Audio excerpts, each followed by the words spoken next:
Tes, tes. Dengar nggak suara?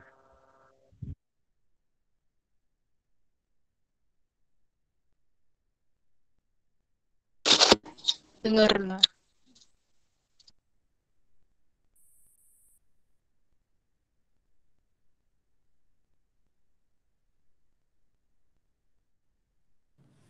Tes, tes. Kedengeran nggak? Aman, aman, aman.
Oke, langsung aja kita mulai acaranya pada pagi hari ini. Assalamualaikum warahmatullahi wabarakatuh. Salam sejahtera bagi kita semua. Om Swastiastu, Namo Buddhaya, Salam Kebajikan. Selamat pagi para hadirin sekalian. Sebelumnya, atas nama panitia penyelenggara, kami ucapkan terima kasih atas kehadiran teman-teman semua karena telah mengikuti acara seminar yang diadakan oleh Program Studi Ilmu Hubungan Internasional Universitas Tanjung Pura Pontianak pada hari ini. Pertama-tama, mari kita bersyukur pada Tuhan Yang Maha Esa karena telah memberi kita semua berkah dan kesehatan sehingga kita dapat melaksanakan dan menyaksikan acara webinar dengan pembahasan utama US More, benarkah AS tidak lagi butuh minyak Timur Tengah, yang akan diisi oleh pembicara yang keren banget yaitu Desi Hasan Hanafi dan Sevia Desi Ramiani, dan juga Fikri Fadilah sebagai moderator yang akan memandu jalannya acara pada pagi hari ini. Dengan saya Anggi Fitra Padana selaku pembawa acara. Sebelum kita masuk ke pemaparan materi, bagi yang beragama Muslim, marilah kita bersama mengucapkan kalimat basmalah agar acara yang kita adakan pada hari ini dapat berkah dari Tuhan Yang Maha Esa. Bismillahirrahmanirrahim. Baiklah, mungkin para peserta sudah tidak sabar untuk mendengarkan pembahasan pada webinar kali ini. Maka untuk melanjutkan ke acara sesi berikutnya, di mana saya akan beralih kepada Fikri Fadilah sebagai moderator yang akan memandu selama jalannya acara webinar pada kali ini. Saya persilakan kepada Saudara Fikri untuk dapat langsung mengambil alih dalam pembahasan materi ini. Oleh Saudara Fikri dipersilakan. Oke, baiklah. Terima kasih Anggi. Terima kasih juga rekan-rekan panitia yang telah bersedia mengizinkan saya menjadi moderator pada seminar online kali ini. Assalamualaikum warahmatullahi wabarakatuh. Selamat pagi rekan-rekan semua. Selamat pagi juga kepada Ibu Laras Putri Oliviani, SIPMHI, selaku dosen pengampu mata kuliah Masyarakat Budaya Politik Negara di Timur Tengah, dan selamat pagi semua rekan-rekan mahasiswa dari berbagai universitas yang telah hadir pada seminar online kali ini.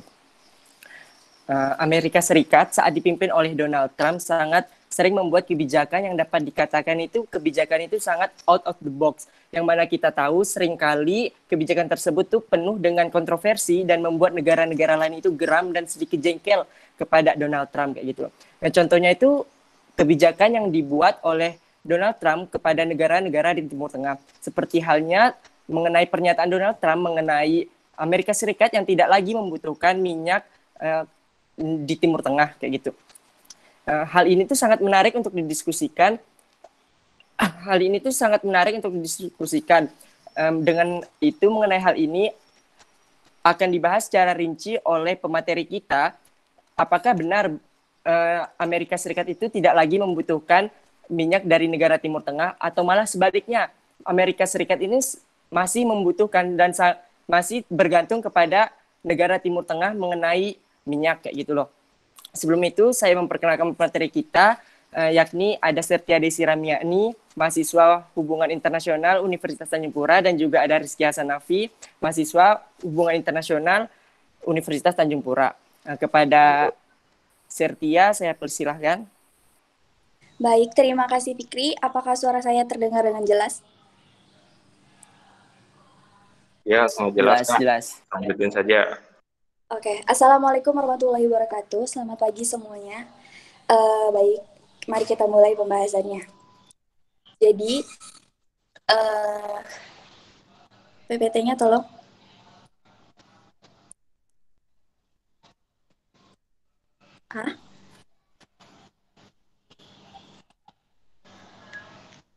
Operator.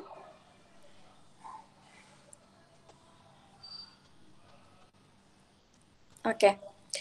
Jadi, secara perlahan namun pasti, Amerika Serikat ini mulai ingin mengejar posisi Arab Saudi sebagai raja minyak dunia alias eksportir minyak nomor 1 dunia. Dalam sebuah cuitannya, Presiden Donald Trump mengklaim bahwa Amerika sekarang ini adalah raja minyak dunia. Lantas, pantas nggak sih Amerika Serikat ini mendapat predikat sebagai raja minyak dunia? Mari kita bahas mulai dengan membandingkan produksi minyak OPEC mereka, yaitu Amerika dengan Arab Saudi. Yang dimulai dengan Arab Saudi. Next slide, tolong. Oke, seperti yang teman-teman lihat, di sini ada Amerika Serikat versus Arab Saudi dalam memperebutkan gelar Raja Minyak Dunia. Nah, seperti yang kita ketahui nih, Arab Saudi selama berdekade lamanya merupakan pemimpin de facto dari OPEC atau negara-negara pengekspor minyak bumi, sekaligus menjadi supplier utama minyak bumi. Nah, selain itu, Arab Saudi juga memegang peranan penting atau memiliki tanggung jawab yang besar karena memproduksi sekitar 10 juta barel per hari atau dengan catatan 10 juta barel per hari ini sebelum terjadinya serangan terhadap ladang minyak terbesar Arab Saudi, yaitu Saudi Aramco pada 14 September 2019 yang lalu. Akibat serangan terhadap Saudi Aramco ini, Arab Saudi kehilangan 50% dari total produksi mereka atau sekitar 5,7 juta barel per hari. Atau jika ditarik lebih jauh lagi, 5,7 juta barel ini setara dengan 5-6% dari pasokan minyak global. Sementara itu, Amerika Serikat dalam 10 tahun terakhir berhasil meningkatkan produksi minyaknya menjadi 2 kali lipat, menjadi hampir 12 juta atau tepatnya 11,87 juta barel per hari pada tahun 2019. Tapi tidak cukup sampai di situ. Di bawah kepemimpinan Presiden Donald Trump, Amerika Serikat disebut tengah mengejar dominasinya di sektor energi dunia dengan mematok target di atas 13 juta barel 13 juta barel pada tahun 2020 atau pada tahun ini. Nah, jika dilihat lagi atau ditelisik lagi, dengan 13 juta barel ini, posisi Amerika Serikat berada jauh di atas negara-negara OPEC dan berhasil menyalip atau merebut posisi Arab Saudi sebagai raja minyak dunia. Namun, fakta ini tidak bisa menutupi fakta lainnya kalau Amerika Serikat ini merupakan negara yang paling konsumtif masalah minyak. Nah, hal ini tentu menjadi menarik. Sebenarnya apa alasan Donald Trump ingin dominan di sektor energi dengan gencar meningkatkan produksi minyak mereka? Oke, di sini ada beberapa kemungkinan, teman-teman. Salah satunya supaya Amerika Serikat bisa menciptakan energi dengan harga yang terjangkau untuk mendongkrak pertumbuhan ekonomi Amerika Serikat itu sendiri, serta agar Amerika Serikat ini tidak lagi terganggu oleh pergerakan harga energi dunia. Namun eh, berbanding terbalik dengan apa yang dilakukan oleh Amerika Serikat.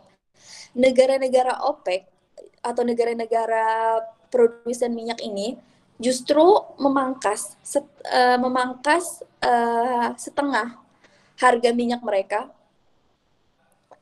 memangkas untuk menyeimbangkan pasar dan meribon atau menaikkan harga minyak di tengah lesu-lesunya harga minyak sepanjang tahun 2019 dengan catatan kembali saya tekankan lagi dengan catatan hal ini terjadi sebelum serangan terhadap Saudi Aramco. Oke, kembali lagi ke Amerika. Dengan produksi hampir 12 juta barel ini, menjadikan Amerika Serikat sebagai negara dengan produsen minyak terbesar di dunia.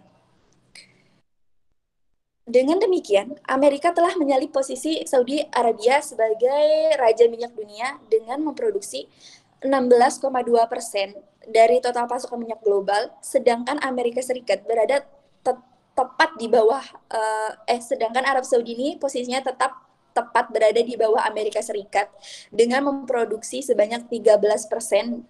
Dengan catatan, kembali saya tekankan, 13% ini diproduksi Arab Saudi sebelum terjadinya serangan terhadap Saudi Aramco. Namun, meskipun berada di posisi kedua dengan 13% produksi minyak ini, Arab Saudi tidak perlu khawatir. Karena posisi Arab Saudi ini di-backup oleh 14 negara yang tergabung di dalam OPEC, di mana di antara negara-negara tersebut termasuk ke dalam produsen minyak terbesar di dunia. Dan termasuk di antaranya itu negara-negara seperti Irak, Iran, Kuwait. Dan per Agustus 2019, OPEC ini memproduksi sekitar 30% dari total pasokan minyak global. Nah, dengan 30% tersebut, artinya Amerika Serikat dengan 12 juta barel atau sekitar 16,2% ini sudah mencapai lebih dari setengah produksi minyak ke 14 negara-negara OPEC ini. Sehingga sebenarnya cuitan Donald Trump itu tidak salah. Cuitan Donald Trump beberapa waktu lalu itu berbunyi gini, plenty of oil. Nah, selain itu Trump juga mengklaim predikat minyak dunia melalui cuitannya. Lalu, seperti yang udah saya bilang tadi, dari tadi saya sebutin serangan di Saudi Aramco. Nah, serangan di Saudi Aramco ini seakan mengguncang, tapi di saat bersamaan menaikkan harga minyak dunia yang tertekan sejak tahun 2019, di mana harga minyak acuan Brent sempat mencapai level tertinggi dalam 30 tahun terakhir, yaitu pada tanggal 16 September 2019 dengan mencapai 71,95 dolar Amerika per barel. Lantas, dengan kenaikan harga minyak saat ini, pihak mana atau negara mana yang sebenarnya akan membantu mengkompensasi kehilangan 5-6% dari pasokan minyak global, dan siapa yang akan diuntungkan? Apakah Amerika Serikat? Oke, seperti yang kita ketahui ini, kalau Presiden Amerika Donald Trump seringkali membuat cuitan, ya kan? Di salah satu cuitannya, tepat setelah terjadinya penyerangan terhadap kilang minyak Saudi Aramco, cuitannya itu berbunyi seperti ini. Ini versi Indonesianya. Sekarang, kami produsen minyak nomor 1 di dunia. Jadi kami tidak butuh lagi minyak dan gas dari Timur Tengah. Bahkan, kami cuma punya beberapa tangki saja di sana. Jadi, kami akan tetap membantu sekutu kami. Jadi, di sini Amerika Serikat ini mengatakan kalau Amerika Serikat sudah swasembada atau merdeka energi dari negara eksportir dalam beberapa tahun terakhir. Dan Amerika Serikat juga mengatakan bahwa mereka tidak lagi membutuhkan minyak di Timur Tengah. Sedangkan pada masa pemerintahan presiden-presiden sebelumnya, mereka justru ingin menambahkan pasokan minyak di Timur Tengah untuk negaranya. Sebab selain memang membutuhkan, hal tersebut juga perlu untuk mengontrol Timur Tengah terkait isu terorisme yang memang kerap terjadi di sana. Lalu, yang menjadi pertanyaan sesuai dengan judul webinar ini, benar nggak AS ini nggak butuh lagi minyak di Timur Tengah? Oke, next slide. Nah, ini nih bunyi dari tweetannya Donald Trump. Next. Oke, ini pertanyaannya. Next lagi.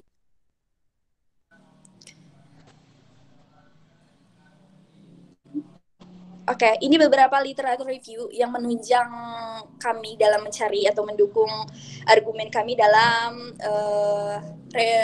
dalam webinar ini. Oke, next slide lagi, Arul. Lagi. Oke.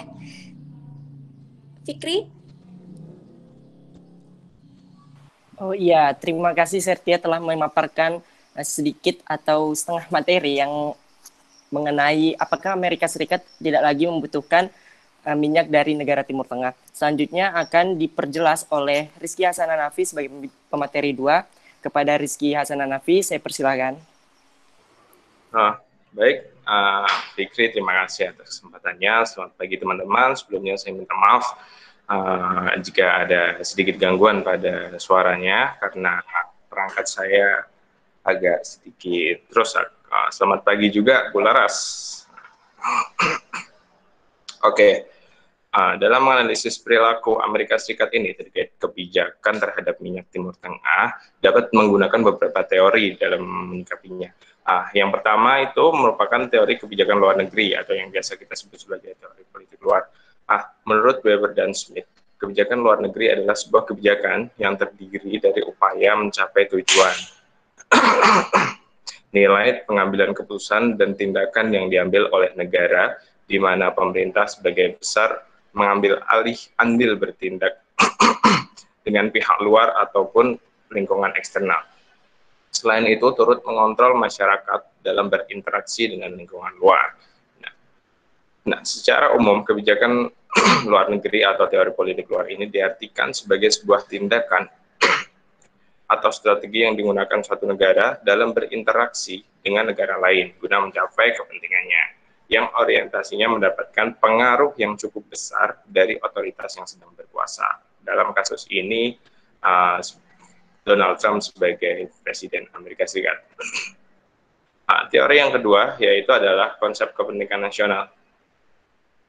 Kepentingan nasional atau dalam ungkapan Prancis yaitu biasa kita sebut sebagai raison d'etat, ya, memang seperti itu bacanya, adalah tujuan dan ambisi negara, baik ekonomi, militer, ataupun budaya. Menurut Morgenthau, tindakan suatu negara akan selalu didasari oleh kepentingan nasionalnya yang dapat dengan yang harus didapat oleh negara itu dengan cara apapun, baik dari dialog maupun berupa kekerasan militer ataupun perang. Adapun fungsi dari national interest itu sendiri adalah sebagai panduan bagi para pemimpin dan dalam melakukan hubungan luar negeri dan patokan untuk mengevaluasi kinerja pemerintah dalam melakukan hubungan luar negeri. Pada hakikatnya ya, jadi kepentingan nasional ini ditentukan oleh keputusan negara. Keputusan yang dibuat negara tentunya harus memperhatikan kesejahteraan rakyatnya dan tidak boleh dibuat secara sembarangan dan seenaknya.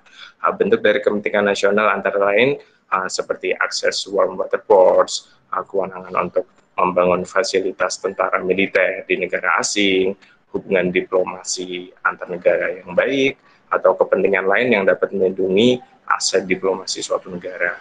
Atau dalam kasus ini, sikap Presiden Trump yang menyatakan bahwa Amerika Serikat tidak butuh lagi asupan minyak dari Timur Tengah.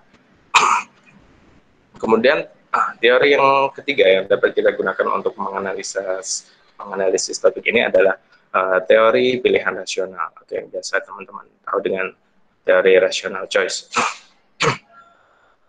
Konsep rational choice ini memperlihatkan tindakan perseorangan yang mengarah pada suatu tujuan dan hal yang ditentukan oleh nilai ataupun pilihan orang tersebut. Baudon mengatakan bahwa teori pilihan rasional menekankan pentingnya kata rasional, di mana kata ini bermakna bahwa perilaku merupakan proses kognisi yang harus dapat dijelaskan. Sedangkan Beaufort memperspektifkan teori pilihan rasional sebagai identifikasi dari berbagai penjelasan tentang cost dan benefit, jadi berorientasi utama pada keuntungan dan biaya ataupun kerugian, atau diinterpretasikan sebagai tingkat nilai dan keuntungan. Oleh karena itu ya, teori rational choice ini sangat erat kaitannya dengan teori pengambilan keputusan. Oke, silakan dilanjut. Lanjut lagi itu. Oke, sekarang kita sampai pada pembahasan. Benarkah Amerika Serikat tidak butuh lagi minyak dari Timur Tengah? Dilanjut. Oke, jadi sini ada beberapa poin. Yang pertama kita soroti di sini adalah Trump dalam kapasitasnya sebagai seorang perumus kebijakan luar negeri yang dirumuskan itu sendiri pun menjadi sangat penting. Trump merupakan seorang yang sangat berambisi sejak hari-hari awalnya pada kampanye 2016. Kalaupun teman-teman ingat, Donald Trump itu dengan tegas menggambarkan kebijakan luar negerinya yang akan lebih mengutamakan negara dengan slogan American First, Amerika nomor satu. Dalam tahun-tahunnya awal menjadi presiden, ya, tahun-tahunnya selama si Donald Trump ini memimpin Amerika, slogan tersebut telah mewujud di berbagai peristiwa, contohnya seperti unilateralisme dan konfrontasi yang mewarnai kebijakan luar negeri pada era Presiden Donald Trump. Poin selanjutnya yaitu sifat Donald Trump yang percaya diri dan pantang menyerah. Sebelum dirinya menjadi presiden, Donald Trump ini menekankan pada semangat untuk mencintai tanah air dengan memberikan kesempatan yang luas, bahkan mendahulukan kepentingan Amerika di atas kepentingan lainnya melalui gagasan American First yang sudah saya sebutkan tadi, dan Make America Great Again. Gagasan ini memberikan penekanan terhadap moralitas, sikap, semangat untuk membuat bangsa dan negaranya menjadi lebih baik dengan penekanan terhadap identitas dan kepentingan negaranya menjadi fitur utama yang melandasi rezimnya. Melalui executive order telah memberikan sebuah pernyataan dan kebenaran dan penguatan dari semangat nasionalisme yang dimiliki Donald Trump sebagai presiden yang memimpin Amerika. Poin selanjutnya, Donald Trump dinilai sebagai seorang yang tegas dan keras, serta memiliki berbagai kontroversi yang ditimbulkan dari pernyataannya selama dia menjabat sebagai Presiden Amerika. Analisis mengenai disposisi sikap Trump ini dalam mengeluarkan kebijakan merupakan modal dasar dalam mengembangkan motif ketidakpercayaannya terhadap orang lain yang dimiliki olehnya. Ketidakpercayaannya terhadap orang lain. Distrust of other merupakan perasaan ragu-ragu dan gelisah tentang orang lain, kecenderungan untuk mencurigai dan meragukan motif dan tindakan yang dilakukan oleh orang lain. Tolong slide selanjutnya.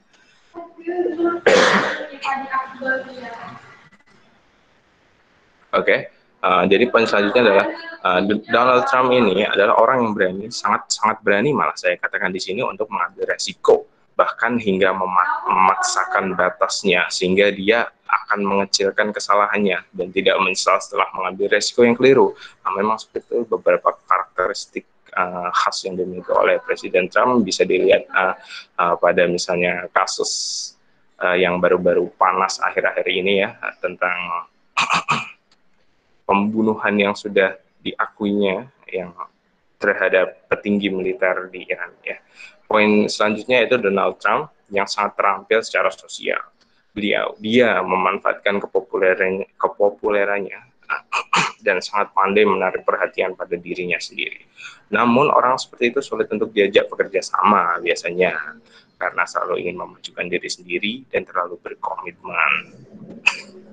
Poin selanjutnya, Donald Trump merupakan seseorang yang berani melakukan sesuatu yang tidak semestinya dilakukan oleh aktor representasi suatu negara ataupun mengambil keputusan yang anti mainstream. Dalam menanggapi isu kebijakannya tersebut, Donald Trump ini merupakan seorang yang memiliki gaya retoris, di mana penyampaian bahasa kritik terhadap individu dan kelompok secara terbuka. Dia ini orangnya terbuka belak-belakan. Dia merupakan orang yang dengan terang-terangan bisa menghina maupun menyerang individu dan kelompok dari setiap latar belakang dan status. Nah, slide selanjutnya tolong, moderator.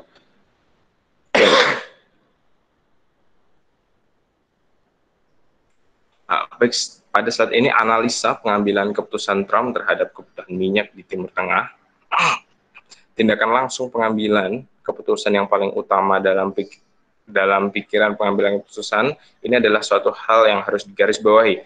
Next.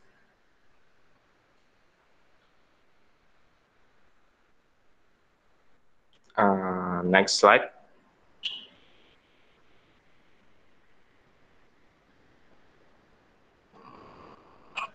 Nah,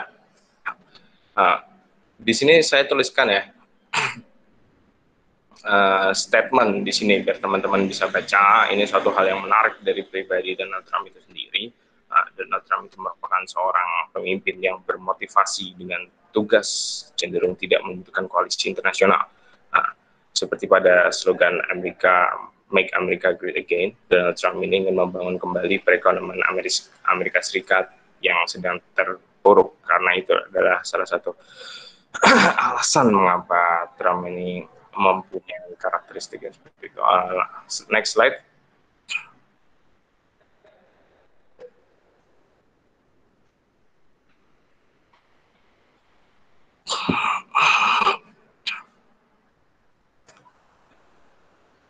Ya, ini adalah beberapa keyakinan dan pertimbangan serta dampak sosial yang ditimbulkan Trump dan merupakan faktor-faktor Trump dalam mengambil keputusan. Nah,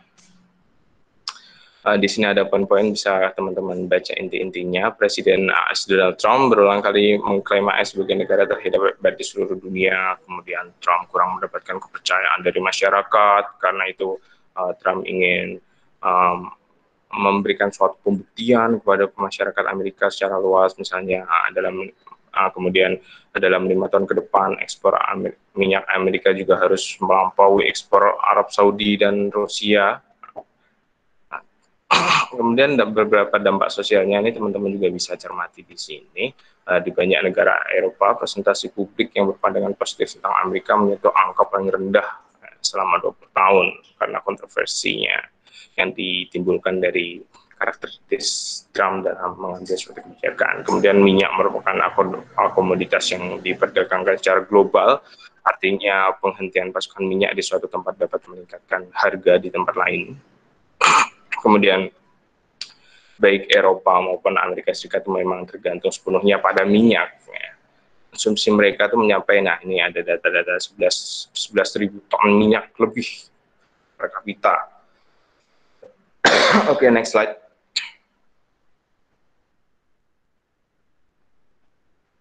Nah, ini merupakan beberapa manfaat ya. Selama Perang Dingin, Amerika Serikat memiliki kepentingan yang kuat untuk memastikan minyak Timur Tengah itu tidak didominasi oleh Uni Soviet. Jadi ini juga merupakan suatu usaha untuk Amerika untuk mencegah dominasi dan invasi invasi pengaruh Uni Soviet di Timur Tengah. Kemudian di sini ada alasan kebijakan itu diambil ya. Embargo minyak Arab pada tahun 1970-an ini pernah melumpuhkan ekonomi Amerika Serikat. Kebetulan ya, hal ini menjadi alasan sebenarnya kenapa Amerika ini masih bergantung pada Timur Tengah, terutama Arab Saudi. Next slide, Arul.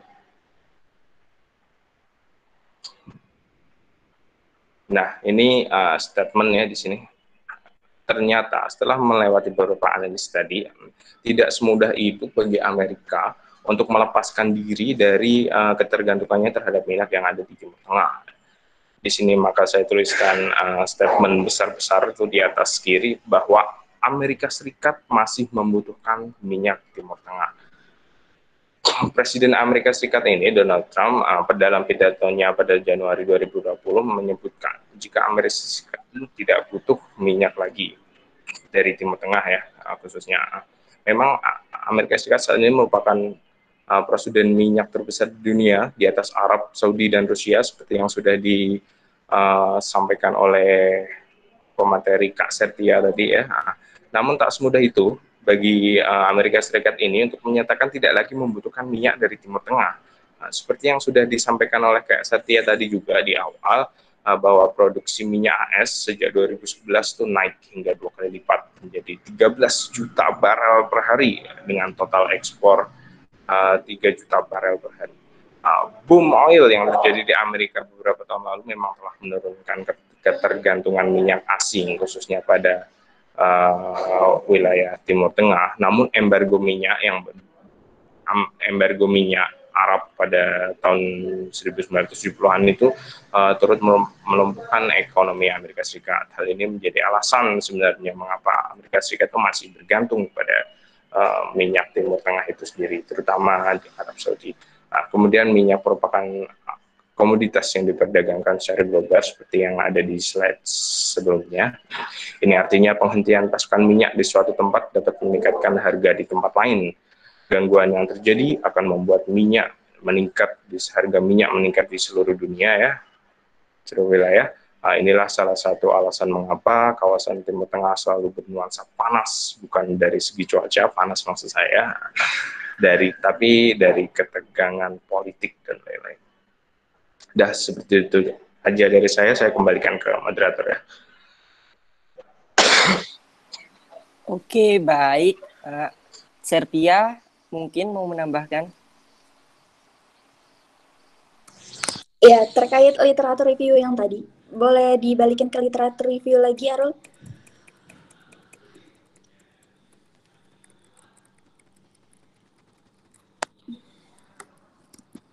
Udah lah. Nah, di literatur review ini,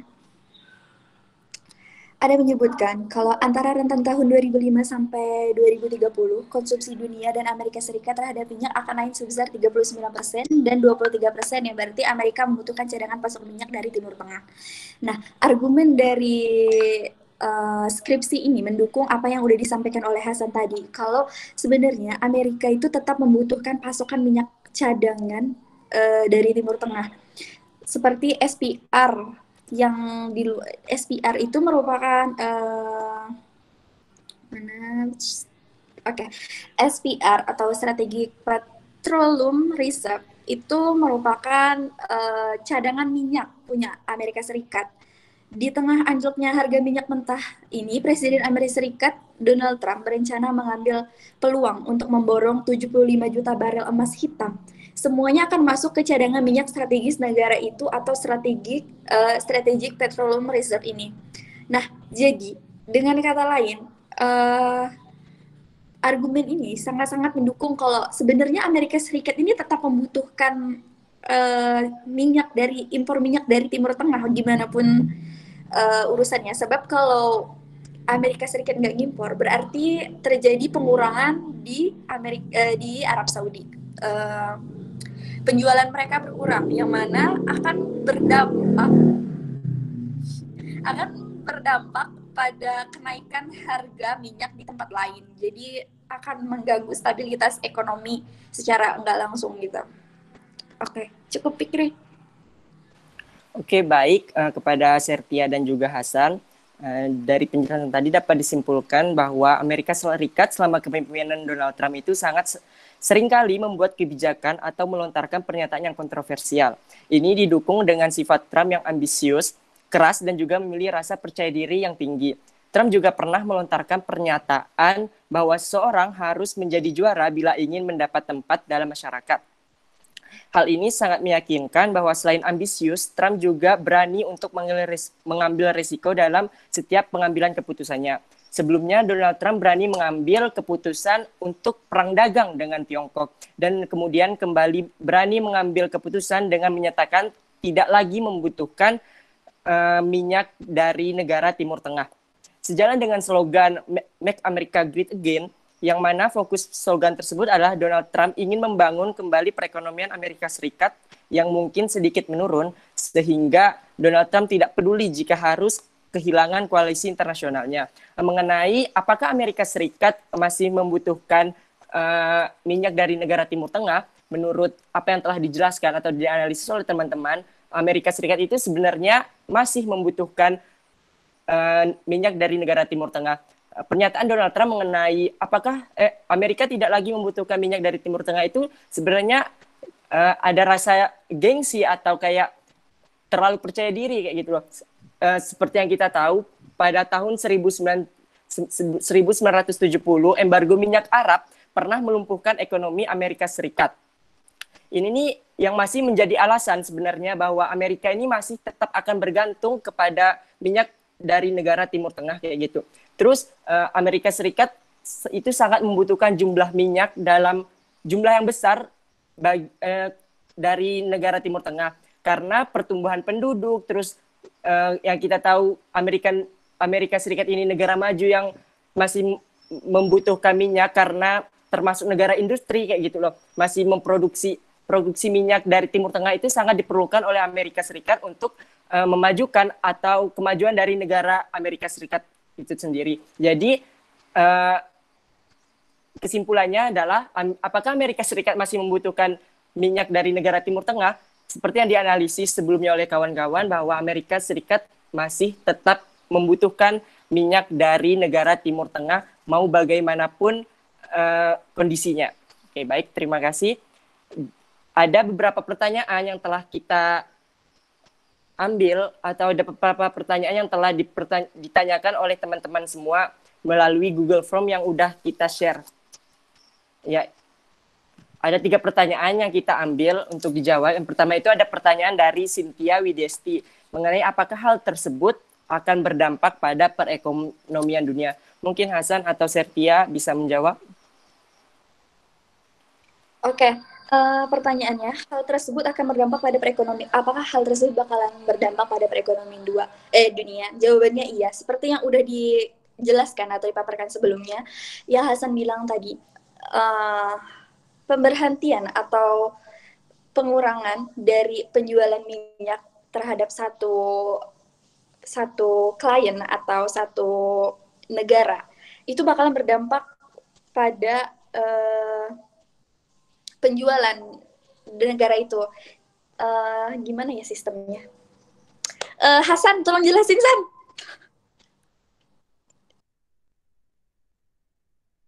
Gimana? Ya udah kau jelasin tadi, San. Mohon maaf, gimana tadi pertanyaannya? Mohon maaf, saya kurang menyimak tadi, boleh diulangi. Pertanyaannya itu, apakah hal tersebut akan berdampak pada perekonomian dunia? Oh, jelas. Hal ini akan berdampak pada perekonomian dunia karena seperti saya sudah singgung tadi, jika di suatu wilayah ini harga minyak maupun pasokan minyak, suplai minyak keluar itu diotak-atik, ini akan menimbulkan efek domino. Jadi misalnya perubahan harga minyak di seluruh dunia mau bisa anjlok, bisa turun. Nah, yang dimana efek domino itu akan bisa juga mempengaruhi keadaan ekonomi dunia dan di berbagai negara seperti itu. Oke, baik Cynthia, apakah pertanyaan tersebut bisa diterima atau lanjut ke pertanyaan selanjutnya, yaitu pertanyaan dari Ulandini dari Politeknik Negeri Pontianak atau Polnep. Dia menanyakan mengenai dampak yang dialami Timur Tengah ketika Amerika Serikat tidak mengimpor minyak dari negaranya. Dari negara Timur Tengah maksudnya. Oh, dampak yang dialami Timur Tengah ketika Amerika Serikat tidak mengimpor minyak dari negara Timur Tengah sendiri, kayak gimana? Apakah hal tersebut sangat mengganggu stabilitas dari negara Timur Tengah? Gitu. Kepada Sertia atau Hasan, mungkin? Aku ya. Sebenarnya pertanyaannya ini kurang lebih, jawabannya sebenarnya kurang lebih sama pertanyaan sebelumnya. Kepala Strategi Komoditas Global di RBC Capital Market, Haley McCroft, mengungkapkan minyak tuh merupakan komoditas yang diperdagangkan secara global. Ini artinya penghentian pasokan minyak di satu tempat dapat meningkatkan harga di tempat lain. Jadi otomatis secara tidak langsung harga minyak di Timur Tengah itu bakalan kembali naik. Jadi jawabannya dampaknya harga minyak kembali naik itu sih yang bisa mengganggu stabilitas ekonomi, bukan hanya ada di Timur Tengah tapi secara global sesuai dengan apa yang udah dibilang sama Haley McCroft tadi. Gitu sih, Fikri. Oke, baik, lanjut ke pertanyaan ketiga dari Indah Marni mengenai bagaimana langkah atau cara-cara efektif negara-negara di Timur Tengah dalam menghadapi persoalan stabilitas ekonomi di tengah pandemi dengan tetap mengandalkan ekspor minyak di berbagai belahan dunia. Kepada Hazan atau Septia? Oke, aku lagi ya. Jadi di masa pandemik ini permintaan minyak mentah itu diperkirakan semakin lemah. Belum surut bahkan di dunia di tengah pandemik yang masih belum surut gitu di belahan dunia. Hal ini tuh terlihat dari sikap Arab Saudi yang memangkas harga penjualan minyak untuk bulan Oktober. Seperti yang udah saya bilang tadi, negara-negara OPEC itu berbanding terbalik dengan Amerika, yang mana mereka justru memangkas harga produksi mereka. Kalau di Timur Tengah bukan hanya Arab Saudi, tetapi Rusia dan para produsen minyak lainnya yang bergabung dalam OPEC sepakat untuk memangkas produksi hingga hampir 10 juta barel per hari atau sekitar 10% dari pasokan global untuk menaikkan harga minyak. Jadi intinya langkah yang mereka ambil itu memangkas harga produksi minyak mereka sesuai dengan yang sudah saya jelaskan di materi sebelumnya. Gitu. Oke, baiklah teman-teman. Mungkin ada pertanyaan lagi. Kalau bisa ada pertanyaan mungkin bisa ditanyakan melalui kolom komentar.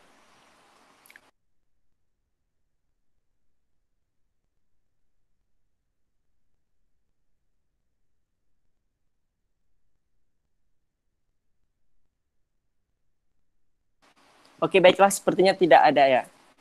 Dapat disimpulkan dari pertanyaan tadi bahwasanya bagaimana sih negara Timur Tengah jika tidak mendapatkan atau tidak Amerika Serikat itu jika tidak mengimpor minyak dari negara Timur Tengah, hal itu tuh akan sangat mengganggu perekonomian atau stabilitas dari negara Timur Tengah maupun dari global kayak gitu kan. Seperti yang kita tahu bahwasanya kalau negara Timur Tengah tidak mendapatkan atau tidak Amerika Serikat tidak mengimpor minyak dari Timur Tengah, itu akan mengganggu harga dari minyak yang ada kayak gitu. Mungkin Anggi, saya alihkan ke Anggi. Baik, terima kasih Fikri. Baiklah, terima kasih kepada Rizky Hasan Hanafi dan Septia Desi Ramiani selaku pemateri pada webinar pada hari ini. Beserta Fikri Fadilah selaku moderator yang sudah ikut memandu jalannya acara kita pada hari ini. Tunggu diskusi yang sangat luar biasa. Sekali lagi, atas yang kami ucapkan terima kasih atas partisipan yang telah hadir. Sekarang memasuki sesi terakhir, yaitu dokumentasi. Untuk sekarang, kita akan mulai untuk sesi foto bersama ya, di mana saya akan memandu dengan 2 sesi pengambilan gambar. Untuk panitia diharapkan dilakukan persiapan. Untuk kepada operator boleh untuk persiapan dan untuk sesi foto bersama.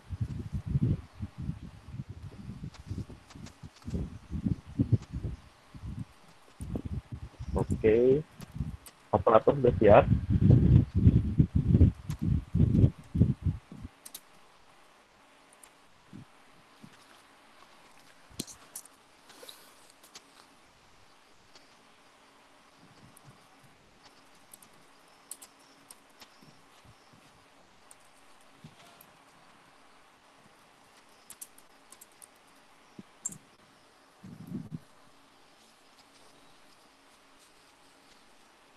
Para seluruh peserta boleh untuk masuk ke kameranya karena kita sebentar lagi akan melakukan sesi foto bersama.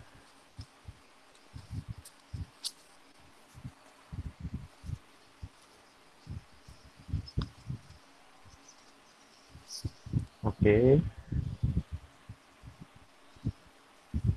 Harun.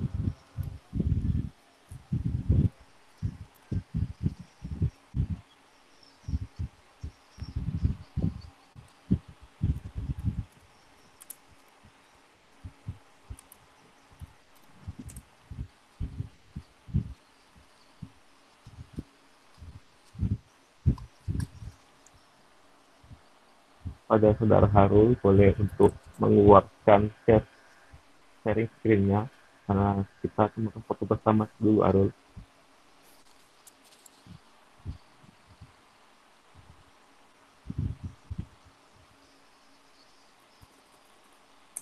kepada Saudara Arun untuk bisa mengambil alih dan kita akan melakukan sesuatu bersama. Oke, apakah Saudara Arun sudah siap? Boleh untuk menjawab, untuk mic-nya tolong dihidupkan, biar... Ya, sudah siap Bang. Oke, sudah siap ya. Boleh dilanjutkan saja. Oke, kepada para peserta, mau diingatkan kembali untuk bisa mengaktifkan ke kameranya. Oke, operator sudah siap? Yang saya pandu ya, sesi pertama. Untuk sesi pertama, saya hitung mundur dari 3, 2, 1. Oke, sekali lagi. 3, 2, 1. Oke, terima kasih. Sekali lagi, kami atas nama panitia penyelenggara webinar mengucapkan terima kasih kepada para peserta dan Ibu Laras Putri Oliviani selaku dosen hubungan internasional yang meluangkan waktunya untuk dapat menghadiri webinar pada hari ini. Kami ucapkan juga terima kasih kepada Rizky Hasan Lafi dan Setia Desi Ramyani telah memberikan pembahasan yang sangat luar biasa dan menjawab rasa penasaran kita terhadap tema yang diangkat, dan juga Fikri Fadila yang selaku moderator pada webinar kali ini yang berbahagia ini. Bagi para peserta, kami persilakan untuk bisa dapat meninggalkan room. Untuk sertifikat akan dikirimkan ke email masing-masing para peserta. Kami sekali lagi atas nama panitia penyelenggara, kami ucapkan terima kasih banyak. Selamat pagi. Wassalamualaikum warahmatullahi wabarakatuh. Waalaikumsalam warahmatullahi Waalaikumsalam warahmatullahi Ini wabarakatuh. sebentar. Makasih guys. Ini kelompok ini lupa apa? Saya kan memberikan Saya memberikan masukan seperti kelompok-kelompok lain. Kenapa langsung sesi foto? Ini gimana sih kelompoknya? Coba. Saya belum meng-cross check loh tulisan yang kalian buat gitu. Iya Bu. Saya belum bertanya. Hah? Gimana ceritanya? Gimana? Kalian nggak lihat dari kelompok-kelompok lain dan aturan yang saya buat gitu ya? Iya Bu. Bagaimana kelompok lain? Ada sesi saya nggak setelah menyampaikan jawaban, menyampaikan materi pertanyaan? Nah ini kenapa gitu loh? Karena ini bukan webinar yang gimana, karena ini tetap pemantauan gitu, tetap dilihat gitu. Ya mohon maaf Bu, kami bermaksud peserta luar bisa meninggalkan room dulu, baru Ibu memberikan tanggapan terhadap kelompok kami gitu Bu. Yang kemarin-kemarin nggak kayak gitu. Gimana kelompok 1 dan kelompok 2? Apa kayak gitu nggak kan? Nah ya, karena yang dari luar juga akan belajar juga terkait dengan pemaparan materi tersebut gitu. Oke lah, tutup saja lah. Tutup saja. Kelompok 4 itu kapan ya? Kelompok 4. Kamis Bu. Tanggal 18 Jumat Bu. Hari Jumat Bu. Tanggal Jumat. Tolong ya, pertama saya nggak tahu nih, pertama koordinasikan baik-baik ya. Kelompok 1 dan kelompok 2 itu tidak seperti ini. Gitu. Oke? Nah, kedua, saya mendapatkan info gitu ya. Kalian seperti tugas ini dijadikan sebagai beban dan penolakan kepada dosen lain. Kalau tugas-tugas ini banyak, sehingga meminta keringanan tugas dengan dosen-dosen lain. Saya rasa jangan seperti itu ya. Jangan seperti itu untuk perilaku teman-teman gitu loh istilahnya. Itu tidak baik gitu ya. Itu sama saja kalian mengadu domba kami para dosen gitu kan. Jadi teman-teman, tugas itu merupakan kewajiban yang harus kami berikan kepada kalian gitu. Sebenarnya kalau kami tidak memberikan tugas itu tidak masalah. Yang untung kami, yang rugi kalian sudah membayar SPP berapa juta gitu kan. Tugas itulah ukuran, daya ukur kompetensi teman-teman, penilaian teman-teman seperti itu. Ya, jadi sangat disayangkan saya mendapatkan broadcast message seperti itu, minta keringanan tugas UTS karena ada mata kuliah yang lebih berat Ibu, polisi brief lah, MPHI dan lain-lain. Gimana bisa bilang seperti itu? Memangnya yang banyak tugas hanya mahasiswa HI, banyak yang lain. Nah, inilah masa-masa kalian gitu loh. Kalau kalian sudah melewati masa ini, kalian sendiri yang akan menikmati buah hasilnya, bukan kami. Gitu loh. Istilahnya kalian akan yang merasakan nanti seperti itu. Oke, saya tidak mau, ini jadinya saya takut emosi ya, gitu ya. Jadi lebih baik ini nanti dilihat saja di penilaiannya nanti ya. Selanjutnya untuk kelompok 4, nanti informasikan ke saya, chat saya secara pribadi pakai artikel apa dan kapan presentasinya. Nanti kita atur meetingnya seperti itu. Oke, teman-teman, saya jadi tidak mood gitu loh. Kaget aja kenapa jadi begini seperti itu ya. Oke, teman-teman, saya akhiri. Wassalamualaikum warahmatullahi wabarakatuh. Wassalamualaikum warahmatullahi wabarakatuh. Ya, saya izin untuk live dari room ya. Ya Bu, mohon maaf Bu. Mohon maaf sekali lagi Bu.